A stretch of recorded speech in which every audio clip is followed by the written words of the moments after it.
This is your Diamond Insight of Africa's homegrown solutions that never work. Truth be told, as much as the continent has numerous challenges, the fact is its 1.4 billion people are not short of answers to the upheavals they face.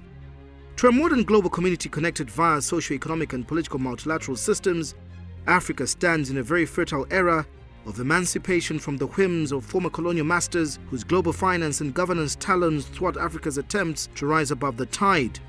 We can take the whole day to pour our lamentations that lead to nothing. The point we stress is we have leaders on the continent that do not speak with one voice. Yes, nations need international partnerships such as the FOCAC that Zambia is attending, but the truth is we are all just part of a global push and pull effect, and we lie in the crossfire of the dictates of the West and the East. Why should we always fly overseas to get answers when homegrown solutions glare in our face? Why are we inferior to the interventions of our own kind? Good as it may seem, our presence at summits patronized by African heads of state have sort of been turned into kindergarten events where repeatedly our smartly dressed African leaders have to be paraded on what they must do and should not do in their respective countries.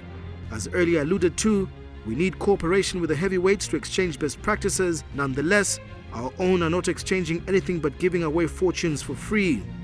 Greed and betrayal of the tenets of democracy is the order of the day in Africa. We are people that relish on division as opposed to consensus on national, regional and continental growth.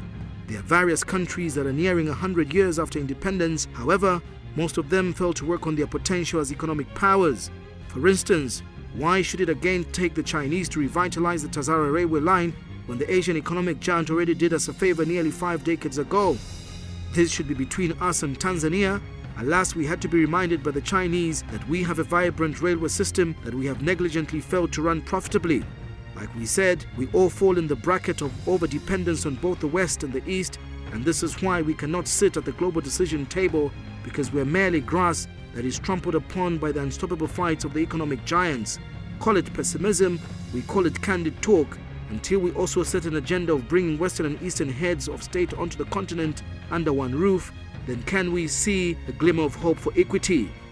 AU, SADC, COMESA and ECOWAS, name them, they will never achieve tangible gains if our leaders do not speak with one voice and desist taking sides in geopolitical tension. Wake up, Africa, you have been too sleepy. Seize this era to change your narrative.